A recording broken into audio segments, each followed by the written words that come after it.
Welcome to Here's How We Get There. It's the daily show filled with conversations about business and mental health in a down-to-earth style with real-world language. Now let's dive in with your co-hosts, Kenneth Shark-Kinney and Trey Tucker. All right, Shark, marketing case study that I want your analysis about. One of the college football bowls was the Pop-Tart Bowl. And in that, they used a Pop-Tart as a mascot, had the arms and legs running around. At the end of the game, they put him in this massive toaster. He drops down in there, smoke comes up, he comes out, and all of a sudden, it is now an edible, massive, massive Pop-Tart that the teams then ate together. So they paid $2 million for the bowl sponsorship rights. They got $12 million worth of free media coverage. Now, long term, I don't know how it's going to work out for Pop-Tarts, but I know I want one. So I have two questions for you. Number one, is this a good marketing play for Pop-Tart? And number two, what is your favorite Pop-Tart? So I did a lot of research on this for this episode and actually had several of my son's cinnamon apple jacks Pop-Tarts, which aren't necessarily my favorite, but they're really good. True story, though, that the mascot was killed and eaten as part of the actual bowl. They didn't actually have a giant Pop-Tart. It was the mascot.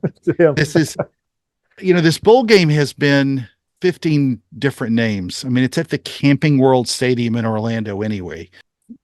It's not been a major bowl. There've been some good games, but this has changed names so many times, and it's just really a marketing play. But honestly, what's sad is I didn't really even care to watch Kansas State and NC State do this. And it's probably good for the Pop-Tarts brand for a short hit, because for established brands like that, there's very little that's going to move the needle. I tend to question a little bit of how they measured out this $12 million hit as far as sales. Was it all driven by this bowl game?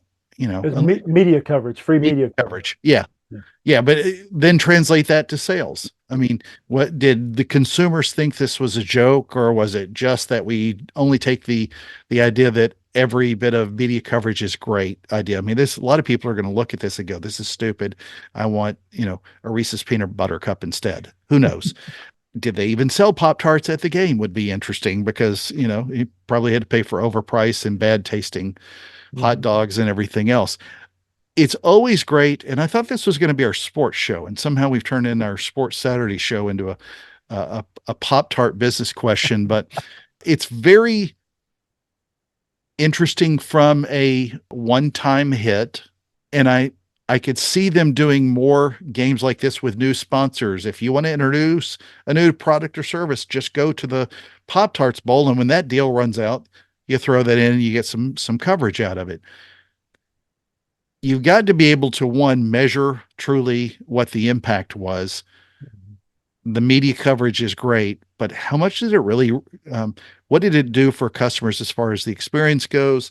Did it put your brand in a better spotlight? Did you actually sell more Pop-Tarts out of it? But just saying Pop-Tarts Bowl 1,000 times on ESPN and NBC and Fox and everything else, makes you question whether or not it's really worth $12 million worth of media coverage. I don't love the idea of it for one reason and one reason only.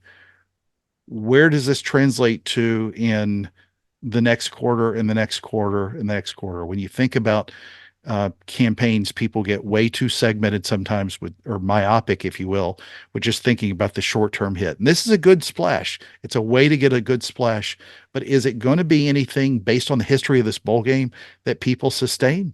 I doubt it. And that's what makes me concerned about whether or not the Pop-Tarts brand's been around for 100 gazillion years. What's it really going to do for me in June? What are your thoughts? Yeah, I think if it were a brand new product that nobody knew, then sure, spend the $2 million to get the awareness out there. But everybody knows Pop-Tarts. Although, who knows, maybe their budget is massive and $2 million is nothing.